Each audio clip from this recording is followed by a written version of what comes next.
بسم اللہ الرحمن الرحیم۔ السلام علیکم ناظرین، ریڈ زون سے میں ہوں علی رضا الوی اور میرے ساتھ موجود ہیں جناب مظہر برلاس۔ خواتین حضرات، آپ کی خدمت میں سلام۔ حسب سابق حسب روایت پاکستان کے لیے دعا، اللہ تعالی ہمارے اس عظیم وطن کو سلامت رکھے، یہ وطن ترقی کرے، یہاں خوشحالی ہو، امن چین اور سکون ہو۔ علی رضا الوی صاحب، کیا خبریں؟ جی مظہر برلاس صاحب اور ناظرین، وزیر اعظم عمران خان نے ایک بار پھر اس بات کا اندیا دیا ہے کہ وہ پاکستان سے غربت کا خاتمہ کر کے دم لیں گے، غربت کو ختم کریں گے، عام آدمی کی زندگی کو آسان بنائیں گے اور عام آدمی کی مشکلات کو کم کرنے کی کوشش کریں گے۔ انہوں نے ایک بار پھر چینی ماڈل کا حوالہ دیا اور انہوں نے اس خواہش کا پھر اظہار کیا کہ وہ پاکستان میں چینی ماڈل اپنائیں گے۔ چینی ماڈل اپنانے سے ہی ملکی مسائل کا حل جو ہے ان کے خیال میں ممکن ہے۔ پھر انہوں نے کہا کہ کشمیر پر جو مغرب کی دوہری پالیسی ہے یہ واضح ہو چکی ہے، یہ بے نقاب ہو چکی ہے۔ انہوں نے افغانستان سے حوالے سے بھی بات کی، چینی میڈیا سے وہ بات کر رہے تھے، انہوں نے اور بھی جو گفتگو کی اس پہ بھی ہم جائزہ لیں گے، اس پہ بھی گفتگو کریں گے۔ پھر حکومت اور اپوزیشن کے درمیان گولہ باری جو ہے وہ بڑھ چکی ہے، لفظی گولہ باری جو ہے وہ شدت اختیار کر گئی ہے۔ اسد عمر کی پیپلز پارٹی کو صوبائی حکومت کے خاتمے کی دھمکی سامنے آئی ہے اور ہم دیکھ رہے ہیں کچھ عرصے سے پہلے تو صرف مراد سعید کی گولہ باری زیادہ ہوا کرتی تھی، آج کل اسد عمر کا رویہ بھی خاصا جارحانہ ہوتا ہے اپوزیشن کے حوالے سے۔ پھر فواد چودھری نے بلاول بھٹو زرداری کو مشورہ دیا ہے کہ وہ کراچی کے میئر کا الیکشن لڑ لیں اور انہوں نے مریم کے حوالے سے بھی بات کی کچھ اس طرح کی، اس کا بھی جائزہ لیں گے اور مظہر برلاس صاحب سے پوچھنے کی کوشش کریں گے کہ آخر وجوہات کیا ہیں، یہ شدت کیوں بڑھتی چلی جا رہی ہے اور یہ ٹانٹنگ کا سلسلہ کیوں بڑھتا چلا جا رہا ہے، اور کھاد کی قلت کے حوالے سے بھی بات کریں گے کہ اور اس پہ شہباز شریف اور بلاول بھٹو زرداری کے آپس میں ٹیلی فونک رابطہ بھی ہوا ہے، شدید تنقید بھی ہوئی ہے، اس پہ بھی بات کریں گے۔ لیکن بڑھتے ہیں مظہر برلاس صاحب کی طرف اور وزیر اعظم عمران خان کی جو آج چینی میڈیا سے گفتگو ہے اس سے بات چیت کا آغاز کرتے ہیں۔ جی مظہر برلاس صاحب، وزیر اعظم عمران خان نے آج جب ان کو ایک چینی میڈیا کو وہ انٹرویو دے رہے تھے تو انہوں نے ایک بار پھر اس بات کا اعادہ کیا ہے، وہ کہتے ہیں کہ میں پاکستان سے غربت کا خاتمہ کر کے دم لوں گا۔ آپ کیا سمجھتے ہیں؟ کافی عرصہ گزر گیا ہے یہ باتیں سنتے ہوئے، ابھی جو ان کے پاس وقت ہے کیا اس میں یہ ممکن ہے؟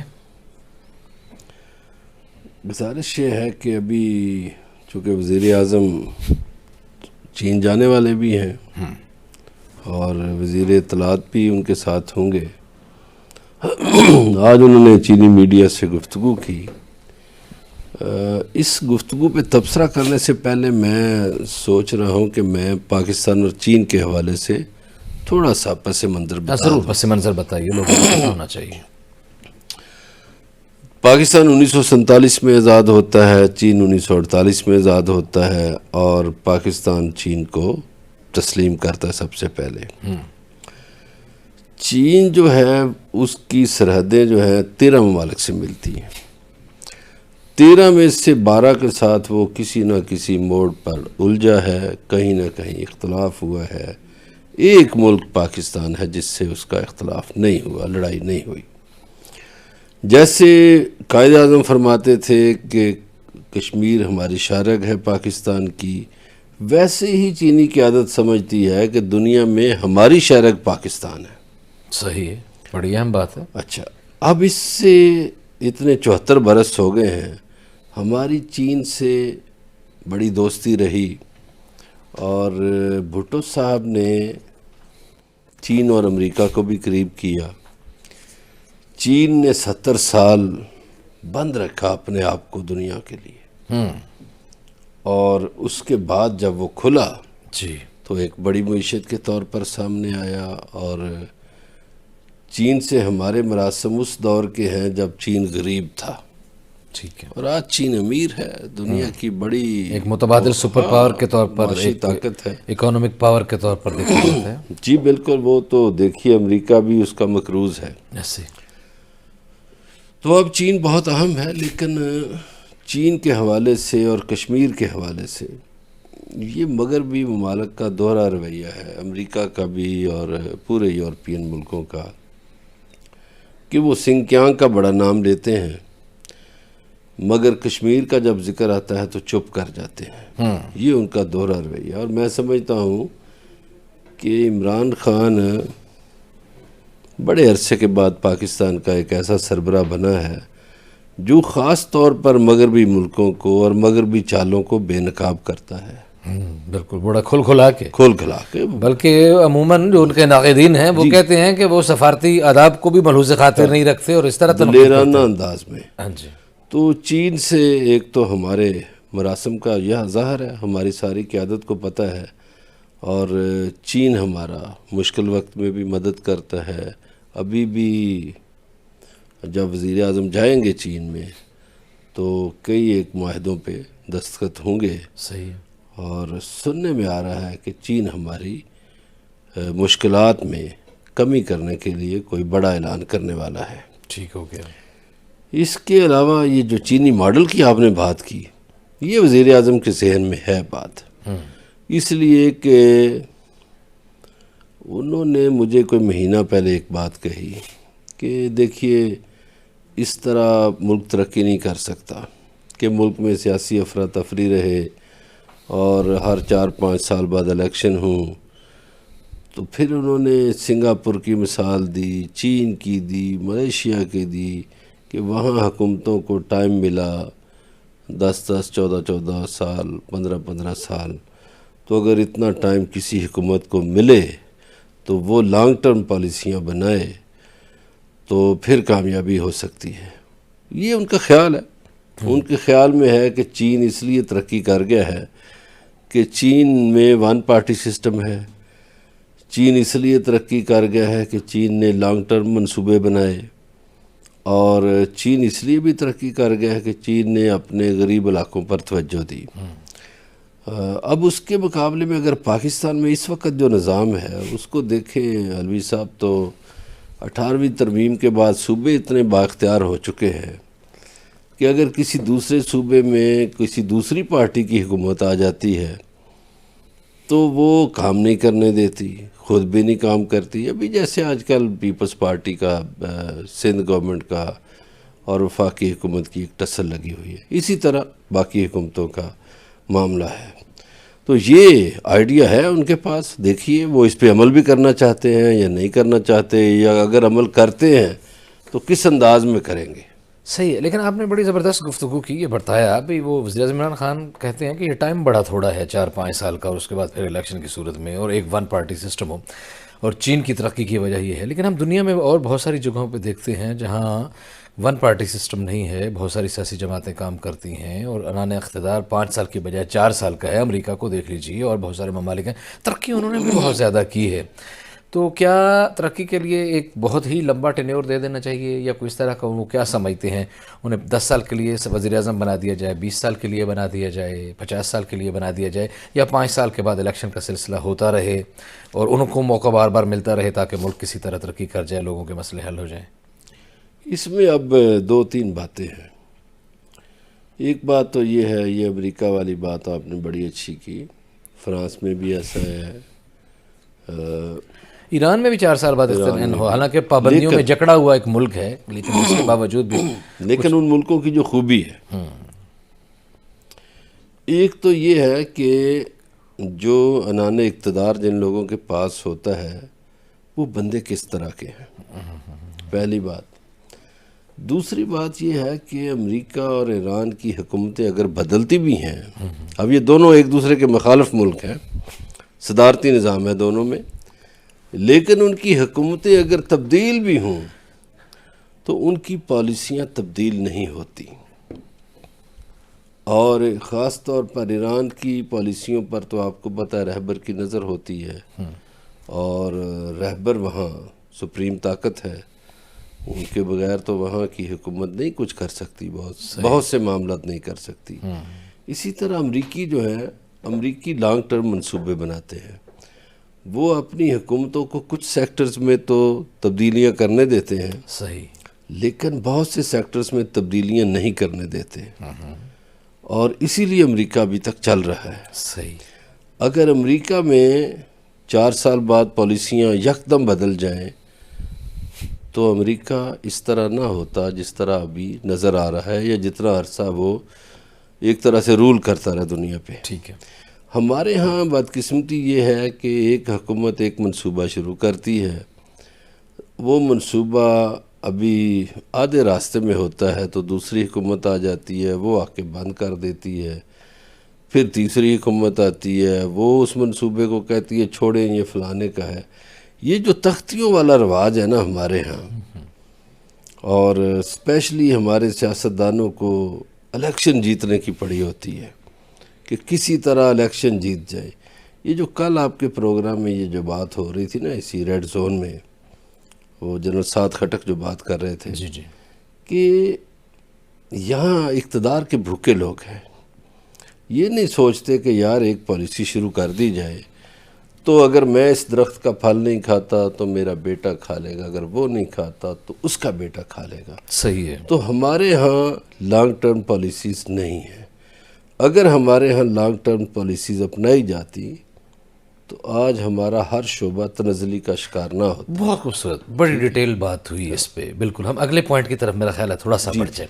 کشمیر پہ وزیر اعظم عمران خان نے جو گفتگو کی، اور انہوں نے بڑا صحیح شکوہ کیا میرے خیال میں تو، کہ بھئی آپ کے ہاں تو آپ تو انسانی حقوق کی بات کرتے ہیں، آپ تو کتوں کے حقوق کی، جانوروں کے حقوق کی، پرندوں کے حقوق کی بات کرتے ہیں، تو کشمیر میں جو لوگ مرے جا رہے ہیں، ہم نے بڑی ڈیٹیل فکر بھی دی ہے اس پر ان پروگرامز میں، تو ان پہ نہ آپ کی زبان ہلتی ہے، نہ آپ کھل کے اس کی کوئی مخالفت کرتے ہیں، نہ کھل کے اس کو کرٹیسائز کرتے ہیں، ایون آپ کھل کے اس کی مذمت نہیں کرتے۔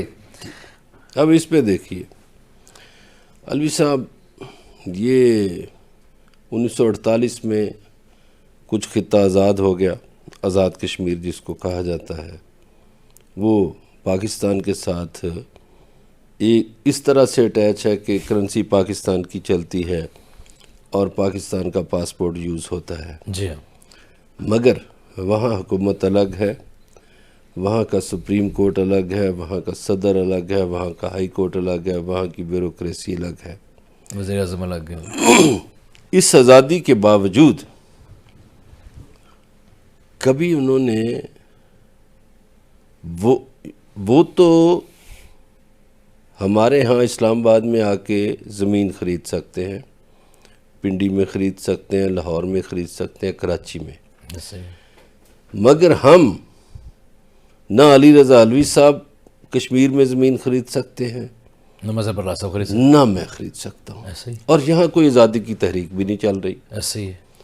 وہاں مقبوضہ کشمیر میں وہاں کے لوگ انڈین گورنمنٹ سے تنگ ہیں، اس سے آزادی چاہتے ہیں، آزادی کی تحریک چل رہی ہے، ہر دوسرے گھر میں کوئی نہ کوئی شہید ہے، اور اس وادی کو انہوں نے کئی سالوں سے فوج کے حوالے کر رکھا ہے۔ ایک جیل بنا رکھا ہے، ٹھیک ہے، ایسے ہی۔ 10 لاکھ فوج وہاں ہے، جیل بنی ہوئی ہے، مواصلاتی رابطے کٹے ہوئے ہیں، بچے اغوا ہوتے ہیں، اس کے بعد ان کی لاشیں ملتی ہیں، عورتوں کی عزت کا پامال کی جاتی ہے، پامال بے کی جاتی ہے، خیال نہیں کیا جاتا، بزرگوں کا احترام نہیں کیا جاتا، حتیٰ کہ جو مذہبی رسومات ہیں وہ بھی وہاں کے مسلمان ادا نہیں کر پاتے۔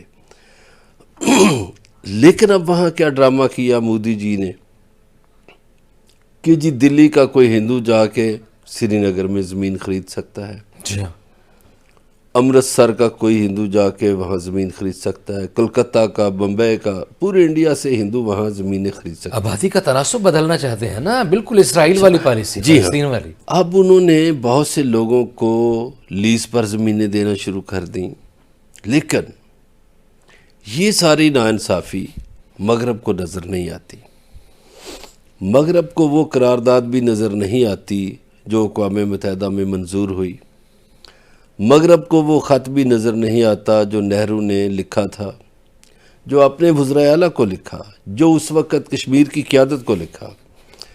مغرب کو یہ بھی نہیں نظر آتا کہ کشمیر کا ایشو نہرو صاحب لے کر گئے تھے اقوام متحدہ میں، اور انہوں نے تسلیم کیا تھا کہ یہ متنازع علاقہ ہے، ایسے ہی، اور انہوں نے تسلیم کیا تھا کہ ہم ان کا جو حق انتخاب ہے وہ تسلیم کرتے ہیں کہ کشمیری اگر پاکستان کے ساتھ جانا چاہیں یا بھارت کے ساتھ رہنا چاہیں۔ اس پہ عمل ہوا؟ بالکل نہیں ہوا، ابھی تک لیت و لال سے کام لیا جا رہا ہے، اور اس کے پس پردہ امریکہ اور مغربی طاقتیں ہیں، جہاں ان کا اپنا مفاد ہوتا ہے، جیسے ایسٹ تیمور میں تھا، راتوں رات ملک کھڑا کر دیا، جیسے ساؤتھ سوڈان میں تھا، راتوں رات ملک کھڑا کر دیا۔ ابھی ہم ایران کی بات کر رہے تھے، آپ نے بات کی پابندیوں میں جکڑنے کی۔ ایران کا کیا قصور ہے؟ صرف آپ کی بدماشی نہیں مانتا، ویسے اس لیے آپ اس پہ پابندیاں اگر لگاتے وہاں ہیں۔ ریولیوشن آیا، انقلاب آیا ہے تو وہاں کے لوگوں نے ان کی ول سے آیا ہے نا، ان کی کوئی ویل سے آیا ہے۔ اگر انہوں نے اس کو ایکسیپٹ کیا ہے۔ ایران کے لوگ پردہ کرتے ہیں تو ان کی مرضی ہے بھائی، ان پہ کوئی سختی تو نہیں۔ ایسے ہی ہے۔ اچھا، جہاں جہاں بھی مسلمان ملکوں میں کوئی مذہبی قوت ابھرتی ہے تو ان کو خطرات مغرب کو لاحق ہو جاتے ہیں۔ انڈیا میں کیوں نہیں لاحق ہوتے؟ انڈیا میں آپ دیکھیے کہ اس وقت کشمیر سے نکل بھی جائیں، باقی انڈیا میں بھی جائیں، تو وہاں ایک ہندوانہ معاشرہ بن گیا ہے۔ مسلمان لڑکوں کو وہ پکڑتے ہیں تو ان پر تشدد کرتے ہیں، ان کو مارتے ہیں، بزرگوں کو مارتے ہیں، نمازوں میں خلل ڈالتے ہیں، ایسے ہی سکھوں کی عبادت گاہوں کا احترام نہیں کرتے، سکھوں کے ساتھ ایک ظلم کرتے ہیں۔ شودر جو ہیں، جو حالانکہ 22-25 کروڑ ہیں، صحیح، مگر شودروں سے جانوروں سے بھی بدتر سلوک کیا جاتا ہے۔ ایسے اور آج بھی شودر دولہا گھوڑے پہ بیٹھ کے اپنی دلہن لینے کے لیے نہیں جا سکتا، کیونکہ شودر ہے، اس کی جرت کیسے کہ وہ گھوڑے کی پیٹھ پہ بیٹھے؟ گھوڑے پہ تو برہمن بیٹھ سکتے ہیں۔ اس معاشرے میں جب یہ صورتحال ہو تو وہاں انسانی آزادیوں اور انسانی سوچ پہ کتنے پہرے ہوں گے، اس کا اندازہ لگانا مشکل نہیں ہے۔ بات چیت کا سلسلہ جاری ہے، ہمارے ساتھ رہیے گا، ملتے ہیں ایک بریک کے بعد۔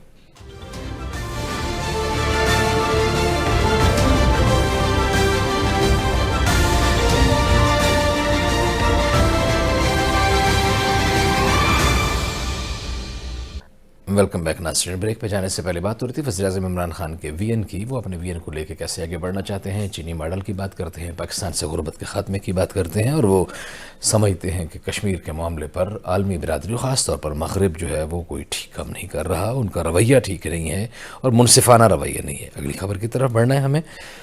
پاکستان کے اندرونی حالات کا ذرا جائزہ لیتے ہیں۔ حکومت اور اپوزیشن کے مابین لفظی گولہ باری شدت اختیار کرتی چلی جا رہی ہے، کئی دنوں سے ہے، لیکن ابھی بہت زیادہ ہے، اور ہم ایک ایسے شخص کو بھی اس میں خاصا جارحانہ رویہ اس کا دیکھ رہے ہیں، جو عدد و شمار کا اور فگر کا، ان کا معیشت کے گورکھ دھندوں میں جسے ہونا چاہیے تھا، لیکن آج کل وہ شاید یہ سمجھتے ہیں کہ یہ چیزیں ٹی وی ٹاک شوز اور اخبارات اور ٹی وی کے خبرنامے کی اچھے انداز میں زینت بن سکتی ہیں۔ یہ وجوہات ہیں یا ان کا کوئی ان کی ڈیوٹی لگی ہے، جو بھی ہے، انہوں نے ایک دعویٰ کی ہے۔ اسد عمر صاحب کی میں بات کر رہا ہوں۔ ان کا دعویٰ ہے کہ آئندہ پاکستان پیپلز پارٹی کی حکومت مرکز تو دور کی بات ہے، جو ایک صوبہ لے کے بیٹھے ہوئے ہیں تو وہاں بھی نہیں ہوگی۔ مظہر برلا صاحب، آپ کو کیا لگتا ہے؟ اچھا، یہ بڑی عجیب بات ہے کہ دو پارٹیوں نے، پاکستان مسلم لیگ نون اور تحریک انصاف نے، اپنے سیکرٹری جنرل ان لوگوں کو بنایا ہے جو یہ معیشت کے، اعداد و شمار کے یا منصوبہ بندی کے لوگ تھے۔ ایسے یعنی انہوں نے حسن اقبال صاحب کو بنا دیا، انہوں نے اسد عمر صاحب کو بنا دیا۔ عام طور پر اس سے پہلے یہ ہوتا تھا کہ سیکرٹری جنرل کوئی متحرک سیاسی شخصیت کو بناتے تھے، جیسے کوئی وکیل بھی بنتا تھا تو وہ وکالت کی پریکٹس نہیں کرتا تھا۔ جی ہاں۔ تو اب یہ رواج نکل آیا ہے ان دو پارٹیوں میں۔ اسد عمر صاحب نے گولہ باری بھی کی، لیکن انہوں نے کراچی کے لوگوں کو کچھ حوصلہ افزا باتیں بھی کی۔ جی جی۔ مثلا انہوں نے کراچی کے شہریوں کو، خاص طور پر ایم کیو ایم کو راضی کیا کہ ہم نئی مردم شماری شروع کر رہے ہیں مئی سے، اور دسمبر تک اس کے رزلٹ بھی آ جائیں گے۔ اچھا، یہ ایم کیو ایم کا ایک بڑا مطالبہ تھا۔ جی ہاں۔ ایک انہوں نے کہا کہ کراچی میں ایک ٹرین چلے گی۔ جی بالکل۔ پھر انہوں نے کراچی کے لوگوں کو یہ بھی نوید سنائی ہے کہ 2023 میں کراچی کا پانی کا مسئلہ حل ہو جائے گا۔ بہت بڑا پلان وہ لا رہے ہیں۔ اللہ کرے ایسا ہو، یہ کراچی کے لوگ ہمارے پاکستانی ہیں، ان کے مسائل حل ہوں، اچھی بات ہے۔ اب آج اسد عمر کے علاوہ وہاں کراچی میں 3 تلوار پہ ایم کیو ایم نے بھی احتجاجی مظاہرہ کیا، اور فیصل سبزواری بڑے گرج برس رہے تھے، اور انہوں نے جماعت اسلامی کو بہت رگڑا ہے۔ انہوں نے کہا کہ جماعت اسلامی نے تو راتوں رات سودا کر لیا، اور وہ جو حافظ نعیم الرحمان صاحب تھے وہ مہینہ بیٹھے رہے اور پتہ نہیں پھر اچانک ہی وہ مان بھی گئے۔ لیکن آج پیپلز پارٹی کے بھی کچھ لوگوں کا یہ باتیں سامنے آئیں مراد علی شاہ بھی بولے ہیں کہ وہ ان بلدیاتی اداروں پہ یا کراچی کے ایشو پہ مذاکرات کرنا چاہتے ہیں، ترامیم کرنا چاہتے ہیں، بالکل، یعنی مرتضیٰ وہاب کی طرف سے بھی آئی۔ لیکن یہ بات بالکل درست ہے کہ پچھلے کچھ عرصے سے کراچی اور سندھ سرگرمی کا مرکز بنا ہوا ہے۔ اب اس میں ظاہر ہے اگلا الیکشن آ رہا ہے، اس الیکشن کی تیاری کر رہی ہیں سیاسی پارٹیاں، تو اس میں یہ بڑی بڑی بڑکیں تو ماریں گے۔ اچھا، وفاقی حکومت فوکس کر رہی ہے خاص طور پر کراچی کو، اور یہ علی زیدی کا وہاں کبھی ہمیں ڈیرا لگتا ہوا نظر آتا ہے، اور ان کی بڑی جارحانہ گفتگو نظر آتی ہے، کبھی اسد عمر صاحب کی میرا نظر خیال آتی ہے ہے، اب پیچھے مراد سعید بھی گئے مراد ہوئے تھے۔ سعید تو خیر مراد سعید جارحانہ بات کریں نا تو وہ اچنبے کی بات نہیں لگتی کہ وہ اس کا سٹائل ہی یہ ہے۔ یہ تھوڑے سے نپی تلی گفتگو کرنے والے لوگ ہیں، جب یہ اس طرح کی بات کرتے ہیں تو پھر یہ ایک خبر بنتی ہے کہ یار یہ ان کو کیا ہو گیا، یا کہ ان کی لیڈرشپ نے ڈیمانڈ کی ہوگی کہ آپ ذرا بولیں۔ اور اسد عمر صاحب کے بارے میں میرا خیال ہے کہ شاید قیادت نے یہ بھی انہیں کہا ہوا ہے کہ اگلا الیکشن آپ نے کراچی سے لڑنا ہے، کراچی سے لڑنا ہے، تو اس لیے وہ کراچی میں تیاری کر رہے ہیں۔ اور ایک مراد علی شاہ صاحب نے بات کی کہ 90 جیسے حالات ہم پھر نہیں پیدا ہونے دیں گے، تو وہ تو اچھی بات ہے، نہ پیدا ہونے دیں، لیکن آپ تمام قوتوں کو ساتھ لے کر چلیں۔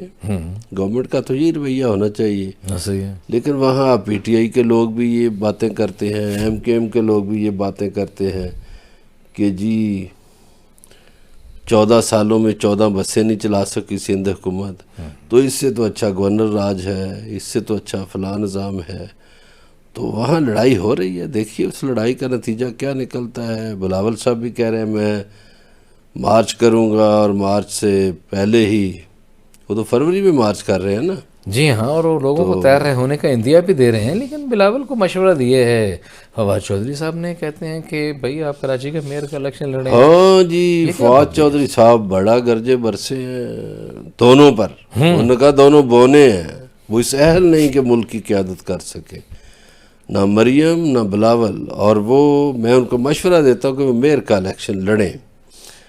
دوسرا انہوں نے یہ بھی کہا ہے کہ یہ جو راوی اربن شہر ہے جو بن رہا تھا، کہ شہر حکومتوں نے بنانے ہوتے ہیں، عدلیہ نہ اس طرح کرے۔ لیکن وہ خیر عدالتی معاملہ ہے، ہم بھائی نہیں، میں اور آپ تو ماڑے بندے، نہیں ہم ماڑے تو ہیں، لیکن یہ پتہ ہے کرتے یہ ہے رویہ، تو یہ ہم نے ماضی میں دیکھا ہے نا، الیکشن کمیشن کو بھی جا کے چیختے ہیں، دھاڑتے ہیں، عدلیہ پر بھی چیختے ہیں، دھاڑتے ہیں، اور اس کے بعد اندر جا کے معافی مانگ لیتے ہیں، بالکل اسی طرح جیسے اپوزیشن والے باہر چیختے ہیں اور دھاڑتے ہیں، اور اندر جا کے تو شکست کھا جاتے ہیں، جیسے سینٹ میں کھا لی ہے کل۔ لیکن ایک بات ہے، فواد چودھری کی ایک بات درست ہے، یہ دیکھیے پیچھے آپ بھی دیکھ رہے ہیں پچھلے 15-20 سالوں میں کہ حکومتی منصوبوں کو نہیں روکنا چاہیے، ٹھیک ہے ان میں کوئی نقائص ہوں، اس پہ آپ ان کی توجہ دلا دیں، یہ حکومتوں کے ایگزیکٹوز کے کام ایگزیکٹوز نے کرنے ہیں، صحیح ہے، ٹھیک ہے یہ نہیں۔ اب جیسے یہ یوسف رضا گیلانی کے ساتھ ہوتا رہا ماضی میں، راجہ پرویز اشرف کے ساتھ ہوتا رہا، نہیں ہونا چاہیے اس طرح۔ اگر کوئی گورنمنٹ فیصلہ کرتی ہے تو دیکھیے گورنمنٹ نے نیکسٹ الیکشن میں جانا ہوتا ہے، لوگوں ایک کے بات پاس اور جانا کی ہوتا ہے فواد چودھری صاحب نے، ہماری گفتگو تھوڑی اور طرف چلی گئی، انہوں نے کہا ہے کہ اس پاکستان جیسا ملک بلاول اور مریم جیسے لوگوں کے ہاتھ میں نہیں جانے نہیں ہونا چاہیے۔ یہ تو اس طرح کی گفتگو ہے جیسے فواد چودھری بیٹھ کے فیصلہ کرتے ہیں کہ ملک کس کے ہاتھ میں ہونا چاہیے یا کس کا نہیں۔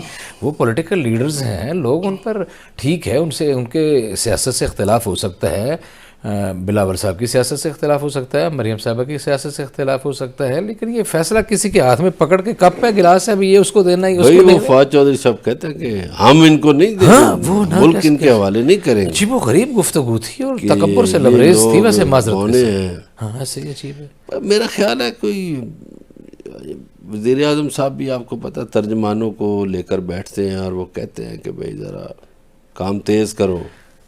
جی وزیر اعظم صاحب ترجمانوں کو لے کے بیٹھتے ہیں، ان کو بہت زیادہ رسائی دیتے ہیں، اور ان کا اذن رسائی اتنا ہے کہ جب چاہتے ہیں وزیر اعظم سے ملتے ہیں اور لمبی لمبی گفتگو کرتے ہیں. لیکن یہاں مسئلہ یہ ہے کہ کسی بہت بڑے گھرانے کے، کسی بہت بڑے اتحادی گھرانے کا کوئی شخص وزیر اعظم کو ملنے جاتا ہے تو وقت نہیں ملتا اور اس کو واپس لوٹا دیا جاتا ہے. پھر مسائل پیدا ہوتے ہیں اور ان مسائل کو حل کرنے کے لیے آج کچھ ہوا ہے. وہ کیا ہوا ہے وہ آپ کو بریک کے بعد بتائیں گے، ہمارے ساتھ رہیے گا.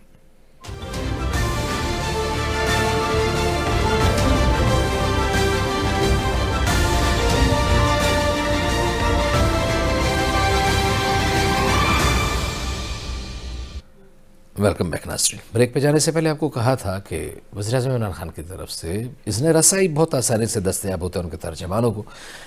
مہینے میں 1-2 ملاقاتیں تو ہو ہی جاتی ہیں. وزیر اعظم ان کو ہدایات دیتے ہیں، ان کو بتاتے ہیں کہ گورنمنٹ کا نیریٹو کو کیسے آگے لے کے بڑھنا ہے. حکومت جو نیک کام کر رہی ہے، جو اچھے کام کر رہی ہے، عوام کی فلاح کے لیے جو کام کر رہی ہے، لوگوں کی بھلائی اور بہتری کے لیے جو کام کر رہی ہے، ان کو لوگوں کو کیسے بتانا ہے، اپوزیشن کے پروپیگنڈے کو کیسے رد کرنا ہے، اور مہنگائی یا اس طرح کے جو مسائل ہیں ان کو کیسے آگے بڑھانا. لیکن ہم نے بتایا کہ کچھ ایسی شخصیات بھی ہیں جو وزیر اعظم کو ملنے جاتی ہیں اور وہ مل نہیں پاتی، انہیں ان کے درشن نہیں ہوتے، ان سے ملاقات نہیں ہو پاتی، وزیر اعظم کی مصروفیات آڑے آتی ہیں. ایسی ہی ایک ملاقات پچھلے دنوں ہوئی ایک بڑے گھرانے کے ایک شخصیت. جب انہیں ملنے کے لیے گئے تو وہ نہیں مل پائے. پھر ناراضگیاں ہوئیں، پھر کشیدگیاں ہوئیں، پھر لہجوں میں تلخیاں آئیں، اور وہ لہجوں میں تلخیاں جب بڑھتی چلی جا رہی تھیں تو آج چودھری سرور اس خاندان کے پاس گئے ان کے ملنے کے لیے. مظہر اللہ صاحب یہ کیا مسئلہ ہے؟ آج چودھریوں کو ملنے کے لیے گئے ہوئے تھے جناب چودھری سرور. بلدیاتی انتخابات کا بھی آنے کا وقت ہے. یہ وہ ملاقات تھی بلدیاتی انتخابات کے حوالے سے تلخیوں کو مٹانے کے لیے، یا جو پچھلی ناراضگیاں چلتی چلی جا رہی ہیں ان کو مزید ختم کرنے کے لیے؟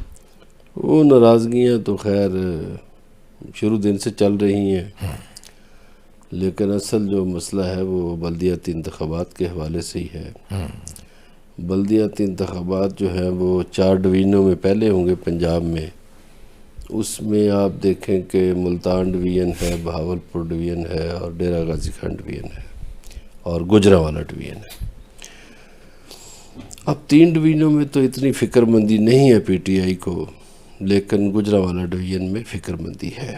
ظاہر ہے ان 3 ڈویژنوں میں بھی ڈیرہ غازی خان میں وہ کوشش کر رہے ہیں کہ سردار ذوالفقار کھوسہ کو راضی کیا جائے، صحیح کیونکہ لغاری برادران نون لیگ میں ہے. تو گجرانوالہ ڈویژن میں ظاہر ہے چودھریوں کا ایک اثر و رسوخ ہے.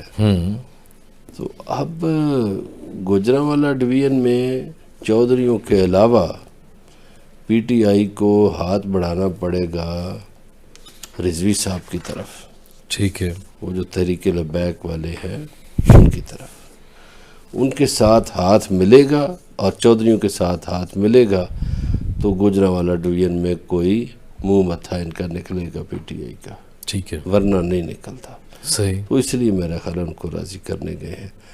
ایک بات میں پنجاب کے حوالے سے کچھ کام کیے ہیں. جی. مثلا ایک تو صحت انصاف کارڈ دے دیا پنجاب کو. جی. بڑی اچھی بات ہے.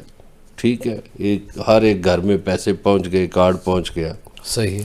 ایک مزدور کارڈ جاری کیا گیا ہے جس میں مزدوروں کی ضروریات جو ہیں، کسی کے بچے پڑھ رہے ہیں، کسی کے گھر میں کوئی ماتم ہو جاتا ہے، یا کسی کے گھر میں کوئی شادی ہے بچے بچی کی، تو اس کے لیے پیسے وہاں سے نکل آئیں گے.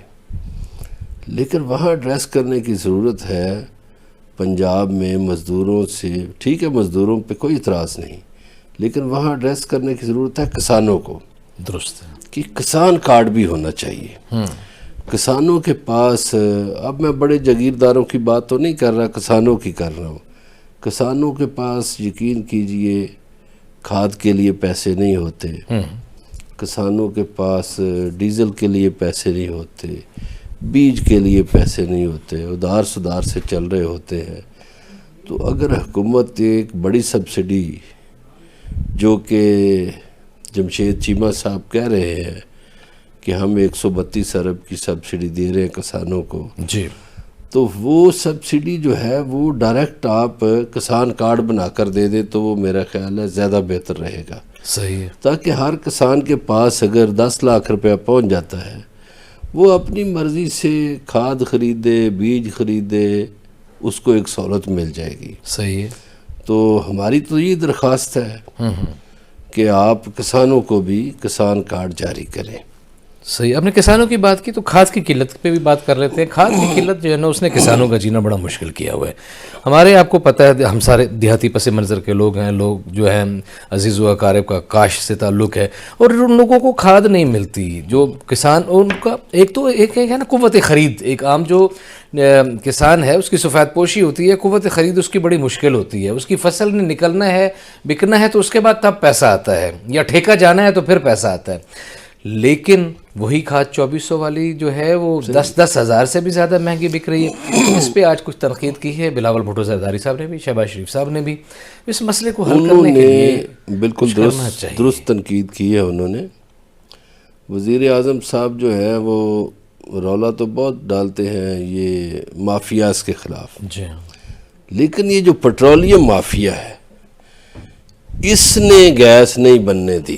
جی ہاں، ٹھیک ہے جی، بالکل ایسے ہی ہے۔ اب جب گیس نہیں، اپنا کھاد نہیں بنی، جی ہاں، تو اس کا ظاہر ہے خمیازہ کسانوں کو بھگتنا پڑ رہا ہے۔ ایسے ہی ہے۔ اب ایک حوصلہ افزا بات کی ہے اس نے، جمشید اقبال چیمہ نے، کہ جی یہ جو فروری کا مہینہ ہے اس میں کوئی 1 لاکھ بوری چائنا سے کھاد کی آ رہی ہے۔ صحیح ہے جی، یہ کسانوں کے لیے ایک اچھی خبر ہے کہ توقع کی جا رہی ہے کہ چین سے فروری میں کوئی 1 لاکھ بوری کھاد کی آ جائے گی۔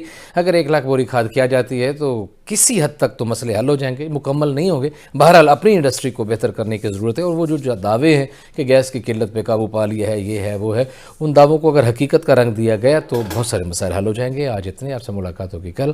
اپنا خیال رکھیے گا، اللہ نگہبان۔